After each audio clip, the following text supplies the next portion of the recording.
오늘 복된 주일에 오전과 오후 예배를 통하여 우리가 하나님께서 주신 말씀 중에 사도 바울의 옥중서신 로마의 감옥에 갇혔을 때 교회들에게 보낸 편지를 묵상하고 있습니다.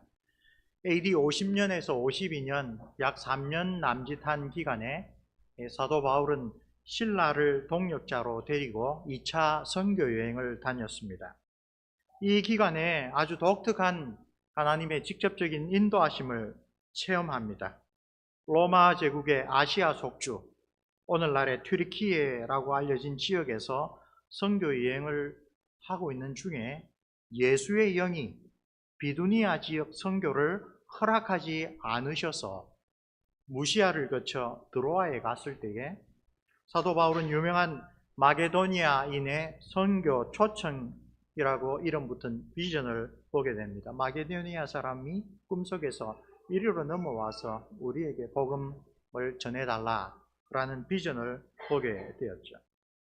그 성령의 인도하심을 따라 배를 타고 사모드라게 항구를 건너가 네아폴리스, 우리 번역에 네아폴리라고 되어 있는 곳을 거쳐서 그 발칸반도, 그리스가 있는 발칸반도의 동북쪽에 있는 유명한 마케도니아 지방의 첫 번째 성으로 알려진 빌립보에 도착합니다. 사도행전 16장 12절을 보면 빌립보가 마게도냐 지방의 첫 성이요 또 로마의 식민지라라고 소개되어 있습니다. 우리가 가지고 있는 선입견과는 달리 여기서 로마의 식민지, 콜로니아라는 표현은 대단히 존중하는 의미로 사용되어 있습니다. 로마시의 정식 이름은 좀 깁니다. 콜로니아, 식민지, 율리아, 아우구스타, 필리펜시스. 식민지라고 하는 명칭 다음에 세 사람의 유명한 역사적인 인물이 이 도시의 이름에 결부되어 있습니다. 우리가 줄여서 빌립보시라고 할 때는 그 마케도니아 출신으로 헬라 제국을 일으켰던 알렉산더 대왕의 아버지 필리포스 2세의 이름이 제일 먼저 붙어 있습니다. 그런 다음 로마 고대 공화정 시대에서 제정으로 넘어가는 그 와중에서 저 사람이 그대로 두면 황제가 되겠다라고 의심을 받던 율리우스 시저를 이 브루투스와 공화당 일파가 암살을 하죠. 그 유명한 브루투스 너까지도. 근데 이 율리우스 시저를 암살한 이 일당을 시저의 양자인 옥타비아누스와 시저의 오른팔인 안토니우스가 연합하여서 그들을 무찌릅니다. 그 전쟁과 관련된 근처 도시가 이 빌립보시였는데 그 전쟁을 기념하여, 승리를 기념하여 이 빌립보라고 하는 이름에 그 율리우스 시즈의 이름, 즉 율리아라는 이름이 붙습니다.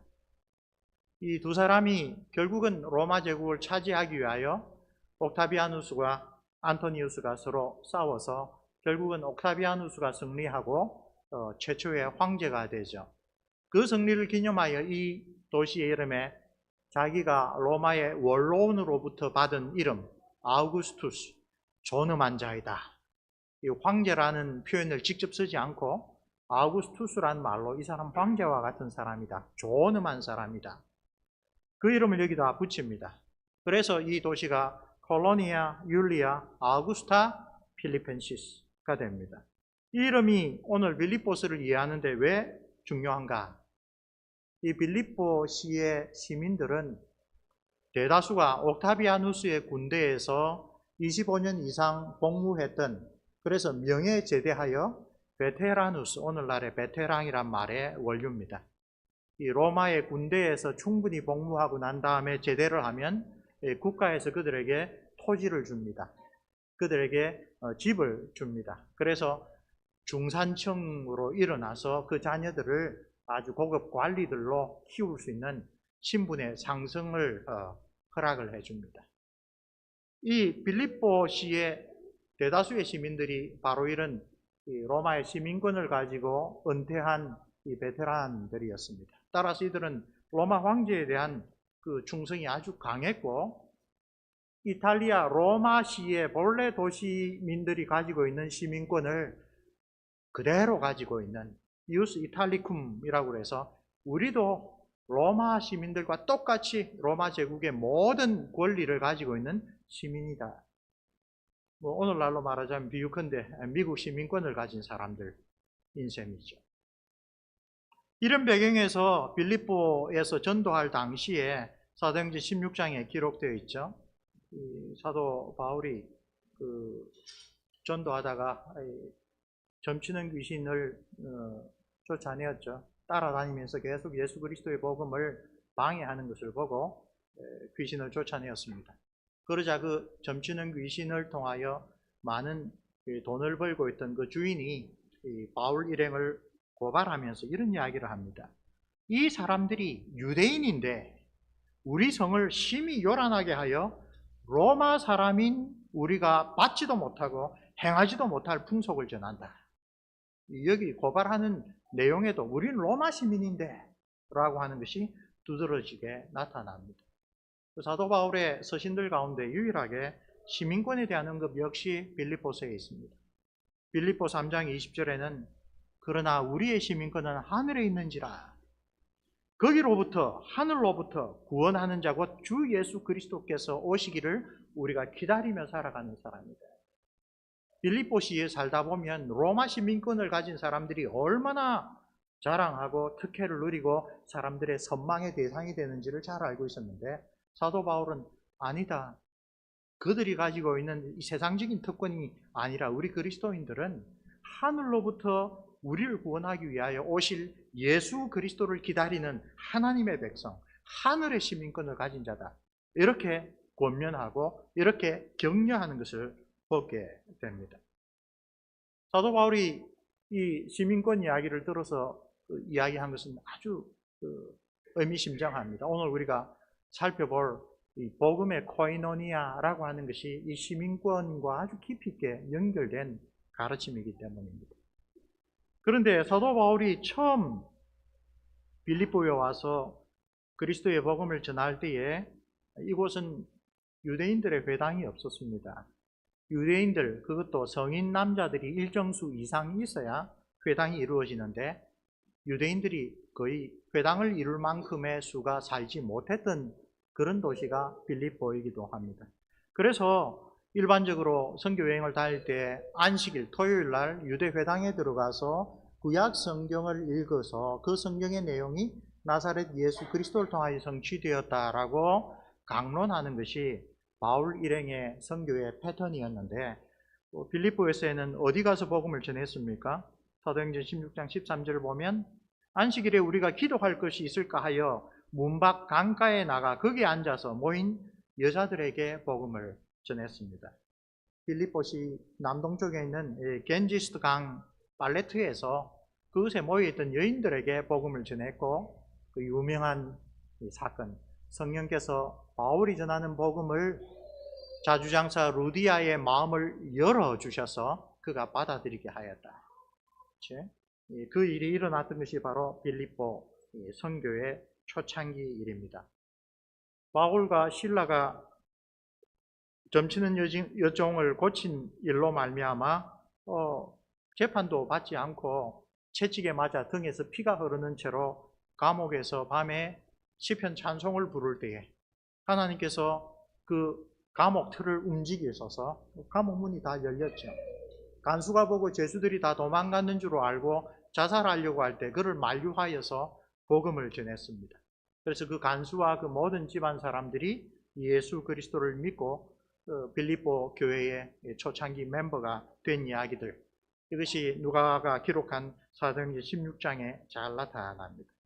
그리고는 3차 선교 여행을 마치고 예루살렘으로 돌아가는 도중에 잠시 들렀다라는 소식이 있은 다음 약 10년 만에 이제 로마에 가택연금을 당한 상태에서 이 빌립보에 편지를 보냅니다. 에베소, 빌립보, 골로새, 빌레몬 이 네 편의 옥중서신 가운데 제일 늦게 쓰여진 것, AD 61년에 쓰여진 것이 바로 빌립보서입니다. 옥중에 매여 있는 사도 바울이 옥 밖에서 오히려 자유로운 상태에서 신앙생활을 하는 빌립보 성도들에게 이 서신을 통하여 기뻐해라, 주 안에서 기뻐해라, 기뻐해라, 그 기뻐하라는 격면을 거듭 반복하는 것이 서신을 읽는 모든 그리스도인의 주목을 확 끕니다. 그래서 흔히 빌립보스를 기쁨의 서신이라고 부르죠. 그리고 그 기쁨은 그야말로 옥에 매여 있는 상태에서도 하늘로부터 내려주시는 참된 그리스도인만이 누릴 수 있는 그 기쁨이라고 하는 것을 우리에게 다시 한번 일깨워 줍니다. 오늘 우리가 이 본문을 통하여 사도 바울이 빌립보 성도들에게 알려주는 감사와 찬양이 우리 설교의 제목인 복음의 코이노니아와 깊이 연관되어 있다라고 하는 것을 우리가 특별히 주목하고자 합니다. 5절 말씀입니다. 사도 바울이 빌립보 성도들에게 편지하면서 내가 정말 여러분에게도 거듭 강조하니 기뻐하라라고 하면서 첫 번째 감사와 간구를 드릴 때 내가 왜 이렇게 기뻐하느냐, 여러분을 생각할 때마다 왜 감사와 찬양이 나오느냐, 그 이유로 제시하는 것이 바로 복음의 코이노니아 때문이다라고 이야기를 합니다. 우리 번역에서는 코이노니아라는 말이 안 나타납니다. 5절 말씀 보면 너희가 첫날부터 이제까지 복음을 위한 일에 참여하고 있기 때문이다 라고 풀어서 쓰고 있습니다. 이 구절을 헬라 원문으로 보면 여기에 복음에 대한 여러분의 코이노니아 때문에 내가 여러분을 생각할 때마다 감사하고 간구한다. 직접적으로 코이노니아라는 말을 쓰고 있습니다. 널리 번역되어 사용되는 NIV 영역본을 보면 Because of your partnership in the gospel, 코이노니아라는 말을 영어로 번역할 때는 복음의 파트너십을 가지고 있기 때문에 빌립보 성도들 여러분, 여러분이 복음에 지금 파트너로 참여하고 있기 때문에 그것 때문에 내가 감사하며 기뻐하고 여러분을 위하여 간구합니다 라고 이야기를 하고 있는 것입니다. 자, 여기서 우리가 코이노니아라고 하는 중요한 성경적 개념을 사도 바울이 어떻게 쓰고 있는지를 통하여 다시 한번 묵상해 볼 필요가 있습니다. 일반적으로 코이노니아는 흠정역, KJV 영역에서는 fellowship, 교제라는 뜻으로 번역됩니다. 그런데 여기 빌립보서에서는 사도 바울이 복음의 친교 혹은 복음에 함께 참여함이라는 뜻으로 코이노니아라는 단어를 쓰고 그것이 참된 기독교적인 코이노니아가 무엇인지를 우리에게 일깨워 줍니다. 우리가 아마 교회를 좀 다닌 분들은 코이노니아를 보통 사도행전에 나오는 예루살렘 초대교회에서 일어났던 유무상통, 즉 성도들 사이에 독특한 경제적인 나눔 혹은 서양 역사에서, 유럽의 역사에서 아주 중요한 사상으로 대두했던 크리스찬 커뮤니즘, 크리스찬 소셜리즘, 기독교 사회주의, 기독교 공산주의의 원형이 되었던 말씀, 사도행전 4장 32절. 믿는 무리가 한 마음과 한 뜻이 되어 모든 물건을 서로 통용하고 자기 물건을 조금도 자기 것이라 하는 이가 하나도 없더라. 이것을 보고 코이노니아라고 하는 것을 우리가 많이 들었습니다. 이와 관련하여 사도행전에는 아주 두드러진 두 가지 사건을 잇따라 이야기를 합니다. 기꺼이 자기 재산을 팔아 교회의 가난한 자들을 위한 구제 헌금으로 내어놓아서 위로의 아들이라 바르나바라고 하는 칭찬을 받은 키프로스 출신의 레위 지파 요셉의 사례가 나타납니다. 그때부터 이 사람은 요셉으로 알려지지 않고 교회에서는 위로의 아들이라 바나바다라는 이름으로 잘 알려져 있습니다. 그가 받은 그 사람들의 존경과 칭송이 부러웠던지 어떤 부부가 자기의 재산을 팔아서 교회 구제헌금을 했는데 그 욕심을 이기지 못해서 그 헌금 가운데 일부만 바쳤습니다. 베드로에게 제가 재산을 팔아 그 일부를 교회를 위하여 드립니다 라고 했으면 아무 문제가 없었을 텐데 이게 전부입니다 라고 거짓말을 해버렸습니다. 베드로 사도가 여기서 코이노니아에 대하여 아주 중요한 것을 가르쳐 주죠. 그 재산을 팔기 전에도 그것은 너의 것이었다. 팔고서 돈으로 바꾸고 난 다음에도 너의 것이었다. 교회가 코이노니아를 명목으로 너의 재산을 강제로 바치도록 하지 않았다. 그런데 왜 너는 명예 때문에 성령을 속이고, 이것이 내가 바나바처럼 내 밭을 판 모든 돈입니다라고 명예와 칭송을 위하여 거짓말을 하였느냐. 그래서 하루아침에 그 부부를 다 하나님께서 벌하셨죠. 이 사건이 워낙에 뚜렷하니까 예루살렘 초대교회의 코이노니아가 그 이래로 우리 기독교 교회의 역사에서 경제적인 유무상통의 이상적인 모델로, 그러나 결코 강제적인 것이 아니라 자발적인 헌신으로 그렇게 알려져 왔습니다. 초대교회 이래로 이런 의미의 코이노니아를 실천하려고 했던 운동은 지금까지 꾸준히 계속되었습니다. 아주 대표적인 게 고대교회 시작했던 수도원 운동입니다. 수도원에 들어가려고 하는 사람들이 헌신하는 것 중에 하나가 자기의 모든 재산을 다 공동체에 바치거나, 혹은 수도운동의 아버지였던 알렉산드리아의 안토니우스처럼 자기의 재산을 다 팔아 가난한 자들에게 나누어 주고, 자기는 그야말로 자발적인 청빈의 삶을 실천하는 것이 그야말로 하나님 앞에 온전히 헌신한 사람의 모본이다. 이 수도원 운동이 역사를 통하여 우리 개신교에서는 종교개혁 이래로 광범위하게 사라졌지만 꾸준히 이어져 왔습니다. 고대교회에서 하나님께서 일으키신 많은 종들이 바로 이 수도사 출신입니다. 아우구스티누스를 비롯하여 많은 교회의 신실한 종들이 바로 이런 수도운동을 통하여 내가 정말 하나님 앞에 헌신합니다, 나는 코이노니아에 동참하겠습니다 라고 하는 의미를 이렇게 실천했습니다. 종교개혁 시절에는 온건한 제세례파 운동 가운데 대표적으로 사유재산이 우리로 하여금 하나님의 참된 사랑을 실천하고 서로 나누는데 큰 장애물이라고 생각했던 사람들이 공동생활의 공동체를 만듭니다. 대표적으로 야콥 후트라는 사람의 가르침을 본받아 이상적인 기독교 공동체 운동을 시작한 후트파 형제들, 후트리안 브레스런이라고 지금도 미국에서 왕성하게 신앙생활을 하고 있습니다. 이들은 그때부터 시작하여 지금도 그 형제단에 속한 그리스도인은 각 개인이 은행 계좌를 가지고 있지 않습니다. 그들은 모든 수입을 공동체의 수입으로 간주하고 필요에 따라 각 지체들에게 나누어주는 이 기독교적인 공동생활을 지금도 실천하고 있습니다. 그분들이 생각하기에 개인적인 소유에 대한 집착을 버리는 것이 참 그리스도의 제자로 살아가는데 아주 중요한 필수적인 그런 헌신이다라고 생각을 하고 있는 것입니다.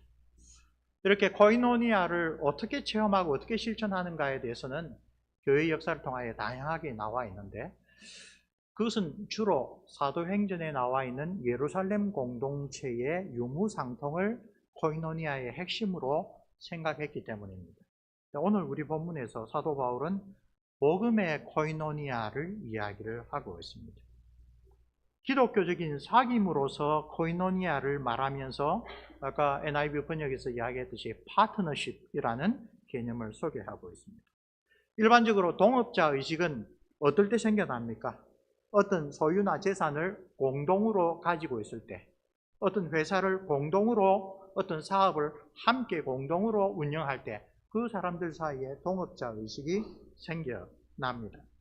그런 관점으로 보면 빌립보 교회의 성도들에게 사도 바울은 여러분이나 나나 공동의 소유에 참여하고 있고 하나님이 맡기신 일에 공동으로 관리하는 그런 입장이다라고 일깨워 주는 것입니다. 7절 말씀 보십시오.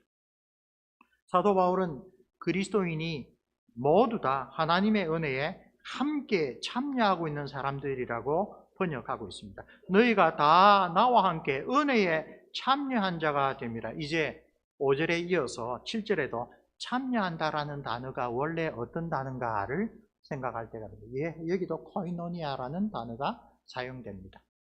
함께 참여하는 자라는 의미의 쉰 코이노누스, 우리는 함께 코이노니아에 참여하는 자다라는 말을 여기에서 쓰고 있습니다.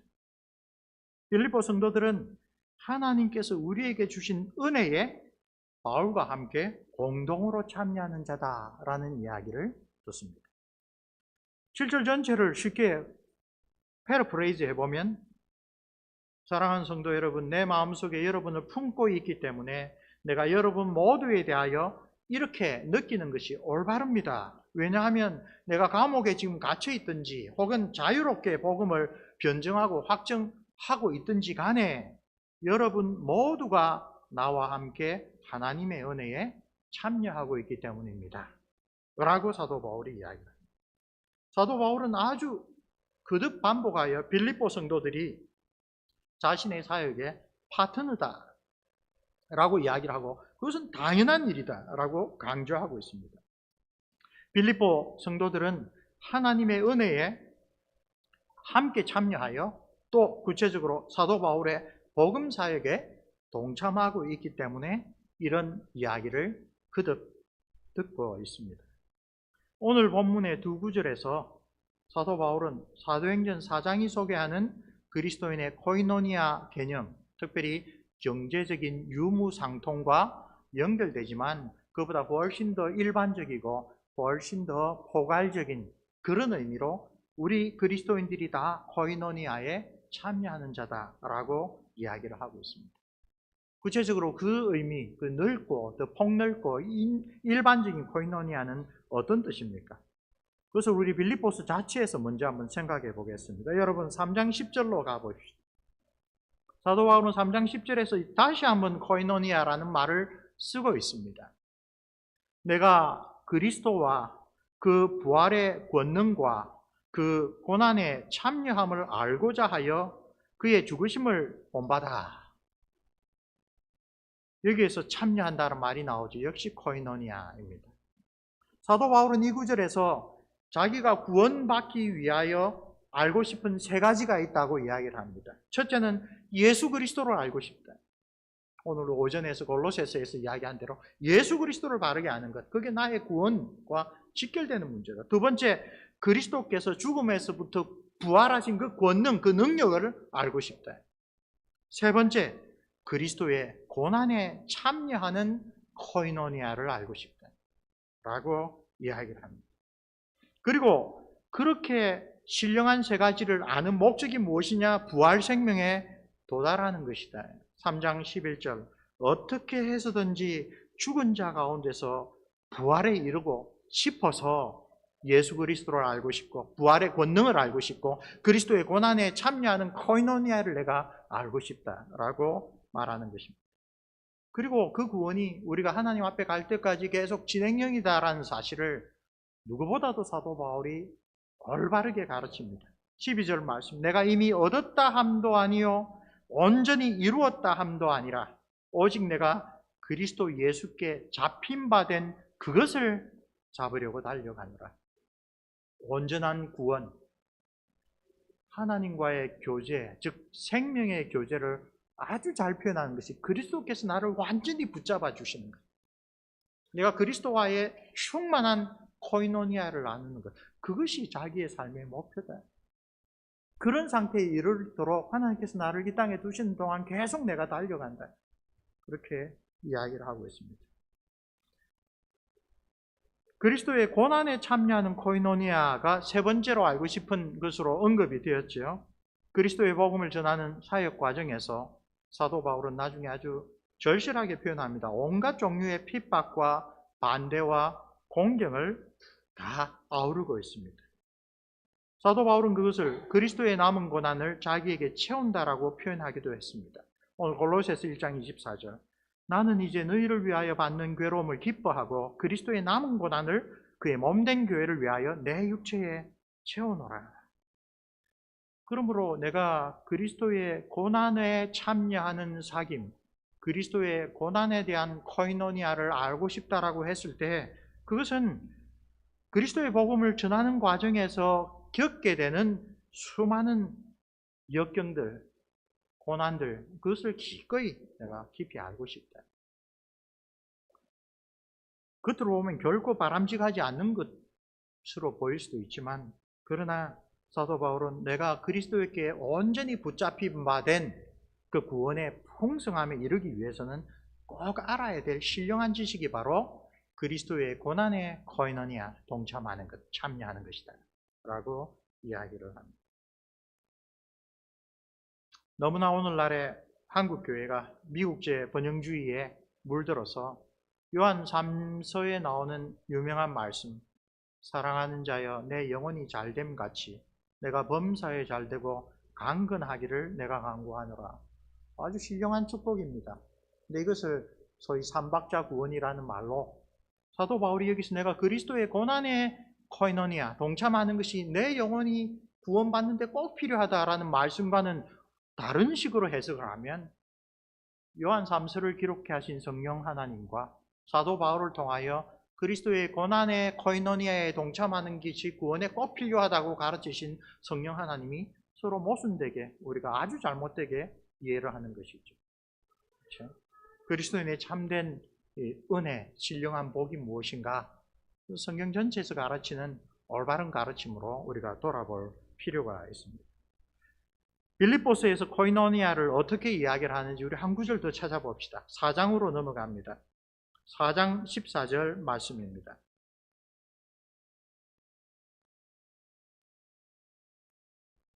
이 구절은 구체적으로 빌립보 성도들이 어떻게 코이노니아에 참여하는가를 설명합니다. 그러나 너희가 내 괴로움에 함께 참여하였으니 잘하였도다. 역시 참여란 말, 함께 참여하단 말, 슈인 코이노니아란 말이 다시 한번 여기서 사용됩니다. 사도 바울은 빌립보 성도들이 복음 사역에 따르는 사도 바울의 고난들에 함께 참여하였다라고 말하고 그것을 선한 일이라고 칭찬합니다. 그 다음 구절들에서 어떻게 빌립보 성도들이 그 동참하는 일, 코이노니아에 참여하는 일을 했는가 구체적인 사례로 두 가지를 듭니다. 사도 바울 일행이 마게도냐 선교를 할 당시에 빌립보 교회가 유일하게 사도 바울의 일행을 위하여 쓸 물건들을 헌금하였다. 15절 말씀. 그렇죠? 그 다음에 데살로니가 선교 당시에 빌립보 교회가 두 차례나 바울의 필요를 채운 일을 이야기를 합니다. 그리고 하나 더 18절 가면 로마의 옥중에 있는 사도 바울에게 빌립보 교회가 다시 한번 소위 부조를 보내었다. 선교 헌금을 보내었다. 혹은 연보를 보내었다. 이것을 코이노니아의 증거들로 언급합니다.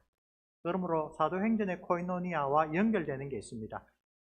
나에게 주신, 우리 교회에 주신 물질을 하나님의 사업을 위하여 기꺼이 내어놓는 것, 그 물질과 헌금과 연결된 일입니다. 그런데 사도 바울은 단순히 자기의 필요한 물질을 공급한 것으로 그들을 칭찬하는 데 그치는 것이 아니라 여러분이 그것이 하나님의 은혜에 동참하는 일이고 그리스도를 아는 일에 동참하는 일이다. 코이노니아에 훨씬 더 근본적이고 깊은 뜻을 이야기를 하면서 빌립보 성도들이 그렇게 코이노니아에 동참한 일이 하나님 앞에서 선한 일이다. 여러분의 영혼을 위하여 유익한 일이다 라고 강조합니다. 4장 17절 말씀. 내가 선물을 구함이 아니요 오직 너희에게 유익하도록 풍성한 열매를 구함이라.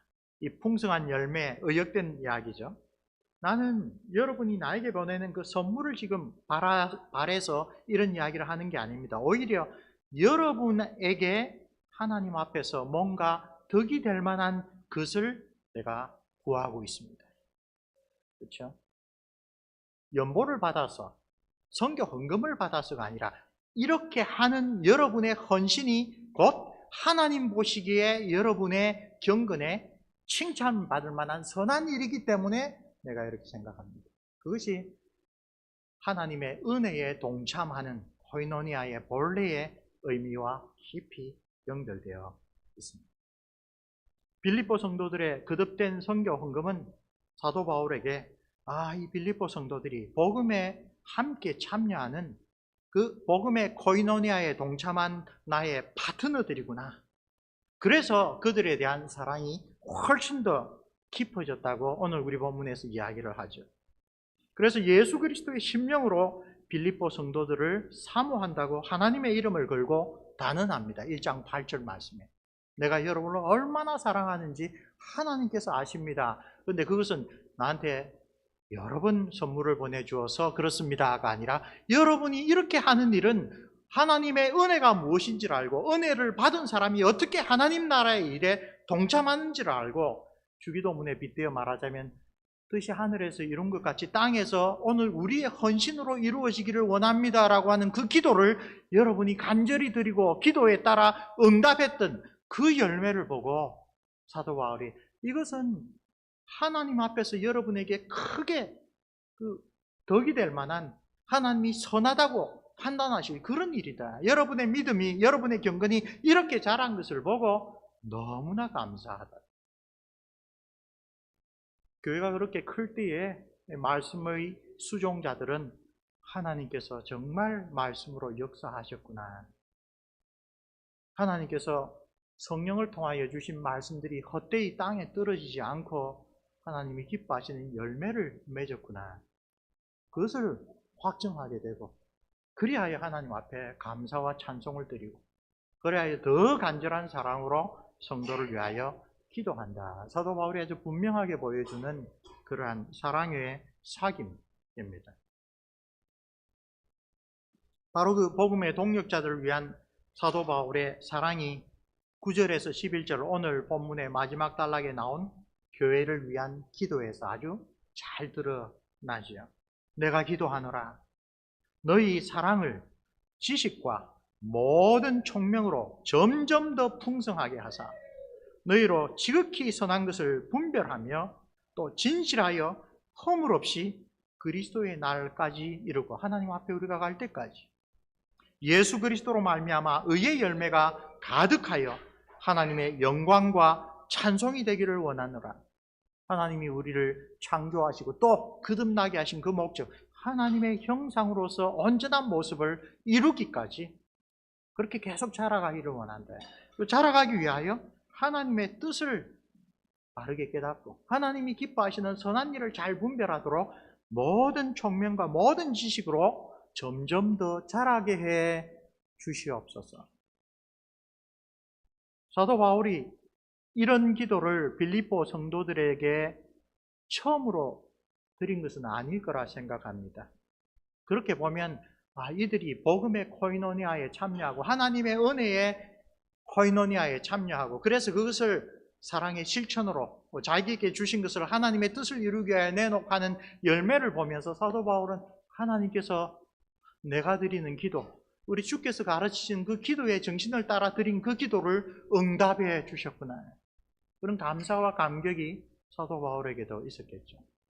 오늘 우리도 우리 개인이나 우리의 가정이나 특별히 그리스도의 새로운 공동체인 교회에서 예전에 우리는 그런 사람이 아니었는데 하나님의 은혜의 코이노니아에 동참한 사람, 복음의 코이노니아에 동참한 사람으로 불러주신 그 은혜로 이제 하지 않던 하나님이 기뻐하시는 일, 이제까지는 알지 못하고 이제까지는 열심을 내지 못했던 일을 우리가 하게 될 때에 이런 감격과 감사와 찬양이 있는 것입니다. 초대교회 교부들이 그러죠. 옛날에 우리는 안 믿는 사람들과 똑같이 불경건한 삶을 살았고 부도덕한 일을 즐기면서 살았고 이 세상의 낙을 생각하며 살았습니다. 그러나 예수 그리스도를 믿고 그 복음의 코이노니아에 동참한 이래로 우리는 예전의 일들을 버렸습니다. 이제 우리는 복음이 가르치는 대로 성령께서 깨우쳐 주시는 대로 하나님이 보시기에 선한 일, 아름다운 일, 윤리적이고 도덕적인 일, 사람들도 보고 칭찬할 그런 일에 힘쓰며 살아갑니다. 기독교를 비난하는 로마의 지식인들에게 우리 그리스도인은 예전과 달라진 사람입니다. 왜? 우리가 복음의 코이노니아에 동참하는 은혜를 얻었기 때문에 라고 고백하고 있습니다. 그러한 감사로 사도 바울이 이렇게 기도했죠.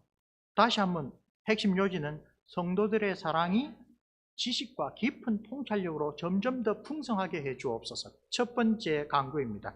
그 결과 두 번째, 하나님이 보시기에 가장 좋은 것이 무엇인지를 분별할 능력을 갖추게 하옵소서. 그 분별력을 활용하여 하나님 앞에 우리가 갈 때까지 순전하고 흠없는 삶을 살아가게 하옵소서. 그 순전하고 흠없는 삶의 자연적인 열매로 의의 열매가 가득한 삶을 우리가 살게 해 주옵소서. 궁극적으로 사람의 제일 되는 목적은 하나님을 영화롭게 하는 것이라는 말씀이 여기서 그대로 나오죠. 하나님께 영광과 찬송을 드리는 삶을 살게 하옵소서. 사도 바울의 강구에서 우리가 주목해야 될 것은 지식과 사랑이 구비된 기도가 아주 중요하다. 우리가 무슨 기도를 드려야 할까? 그때 사도 바울이 주의 가르치신 기도의 정신을 따라 교회를 위한 기도에서 잘 나타납니다. 전능하신 하나님, 천지의 창조주께서 나의 기도를 들어주신다는 것이 얼마나 놀라운 특권입니까? 신약의 사도들이 우리에게 이건 엄청난 특권이라고 가르칩니다. 그 엄청난 특권을 우리가 어떻게 하면 올바르게 활용할까를 사도 바울이 자기의 기도를 통하여 우리에게 깨우쳐 줍니다. 우리를 복음의 코이노니아에 불러주셨다. 하나님의 은혜의 코이노니아에 동참하게 해주셨다. 이 놀라운 은혜가 우리로 하여금 하나님을 위하여 우리가 엎드려 간구하고 그 간구를 성령께서 우리의 삶을 통하여 어떻게 이루어 주시는지를 깨닫고 실천하는 열매를 맺는 것, 깨달음을 가지고 기도해야 된다. 이것은 아주 중요한 교훈입니다. 웨스트민스터 대요리 문답을 해설한 몇 안 되는 책 가운데 요하네스 보스 목사님이 이런 이야기를 합니다. 하나님의 말씀에 나타난 계시에 대한 지적인 통찰력, 하나님 말씀이 무슨 뜻인가를 깨달을 수 있는 통찰력, 그것이 사도 바울이 기도하는 통찰력 가운데 하나이다. 그리고 나 자신과 다른 사람이 하나님이 보시기에 꼭 필요한 것이 무엇인지를 깨닫는 그런 통찰력이 역시 여기에 강구되는 내용입니다.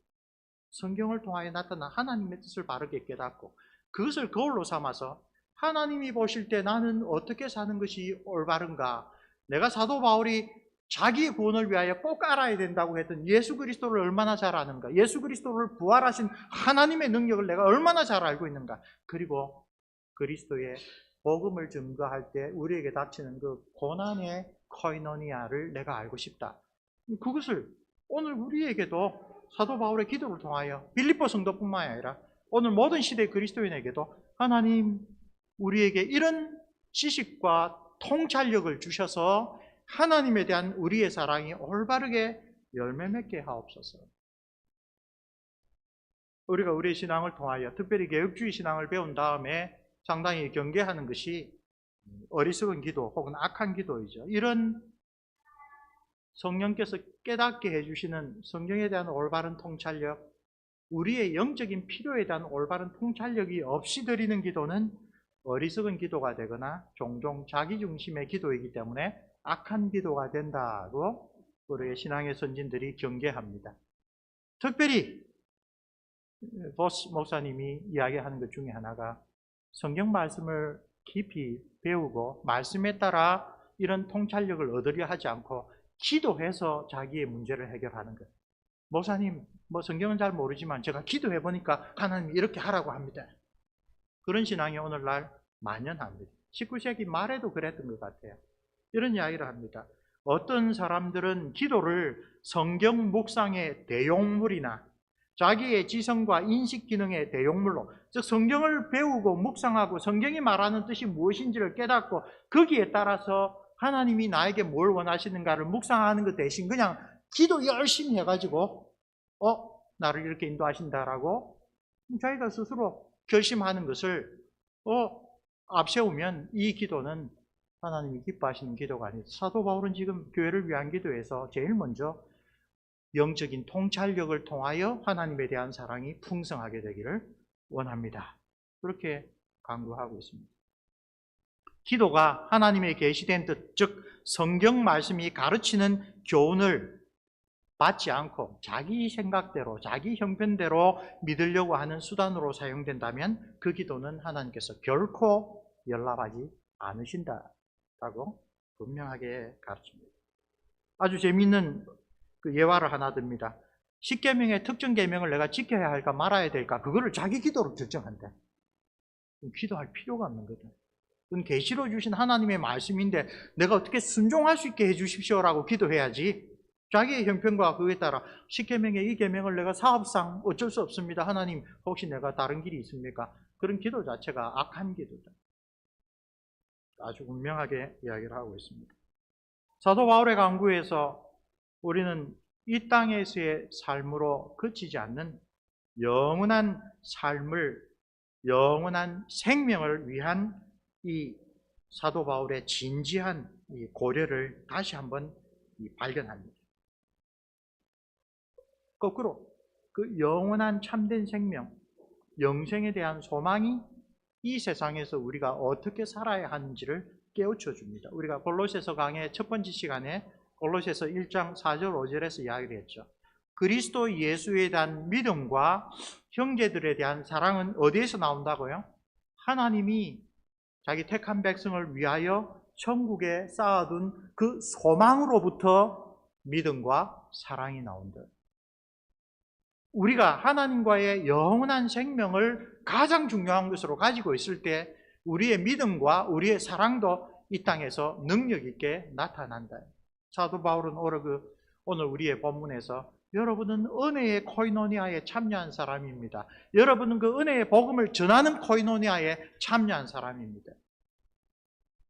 그 이야기로 동일한 이야기를 하고 있습니다. 그 코이노니아는 우리가 하늘나라에서 맛볼 영원한 생명, 하나님과의 풍성한 교제를 이 땅에서부터 맛보며 소망하며 나아가기 때문에 그로 말미암아 하나님께서 주신 통찰력으로 하나님이 나에게 주신 재물, 나에게 주신 능력, 나에게 주신 시간, 나에게 허락하신 귀한 자녀들, 나에게 허락하신 결혼생활, 이런 것들을 어떻게 내가 하나님 앞에 온전히 바칠 수 있을까?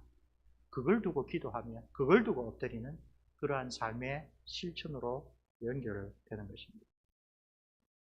사랑하는 성도 여러분, 오늘 본문에서 사도가 우리에게 가르치는 복음의 코이노니아는 모든 시대 참된 그리스도인들에게 주시는 메시지가 분명합니다. 이것이 기독교 신앙의 핵심이기 때문에 그렇습니다. 그리고 우리에게도 그 코이노니아에 동참하라라고 각 사람에게 주신 은사에 따라, 각 사람에게 주신 여러 가지 형편에 따라 성령께서 계속 우리의 마음을 두들겨 주십니다. 우리는 오늘 이 땅에서 살아가지만 그와 동시에 영원에 잇대어 살아가는 하나님의 백성으로 부름받은 사람입니다. 우리는 사도 바울이 에베소서에 말한 대로 교회의 머리 되신 그리스도께서 지금 하늘에 계신다는 것은 그의 몸된 우리도 반드시 하늘나라에 갈 사람이라는 것을 확증해주고, 그래서 하늘나라에 계신 주님께서 성령을 통하여 너희는 이 세상에 썩어질 것을 버리고 너희의 시민권은 하늘나라에 있다는 것을 늘 기억하고, 썩어질 이 땅에 여러분의 보화를 쌓아두지 말고 좀도 도둑질로 훔쳐가지 못하는 하나님의 나라에서 인정받을 보화를 하늘에 쌓아두라라는 주님의 말씀을 진지하게 마음에 새기고 실천해야 될 사람입니다. 아주 구체적으로 우리에게 주신 물질을, 우리에게 주신 재능을 어떻게 사용하는 것이 땅에 쌓아두는 것이 아니라 하늘에 쌓아두는 것인가? 참된 경건한 그리스도인의 기도는 바로 그것을 가지고 주님께서 나에게 지혜와 명철을 허락하여 주시기를 원합니다. 내가 이 물질에 대하여, 이 시간에 대하여, 우리 자녀에 대하여 청지기 역할을 제대로 하여 주님과의 코이노니아에 더 풍성하게 참여하기를 원합니다. 사도 바울이 말하는 복음의 코이노니아에 기꺼이 참여하면서 그 일을 잘 감당하기 위하여 사도 바울이 드리는 기도가 오늘 우리 교회의 기도, 우리 가정의 기도, 우리 자녀들을 위한 기도, 무엇보다도 헌신하는 삶을 위하여, 나 자신을 위하여 간절히 드리는 기도가 되어야 할 것입니다. 그래서 바울처럼 그 기도가 정말로 응답되는 것을 체험할 때에 하나님께서 나를 하나님의 귀한 자녀로, 하나님의 형상으로 불러주셨구나. 성령께서 나의 삶을 계속하여 하나님이 기뻐하시는 모습으로 변화시켜 주시는 그 증거를 얻을 수가 있습니다. 사랑하는 성도 여러분, 이 세태에 우리가 속아서는 안 됩니다. 많은 교회들이 이런 복음의 참된 정신을 잊어버리고 대강 그렇게 믿다가 갑니다. 그렇죠?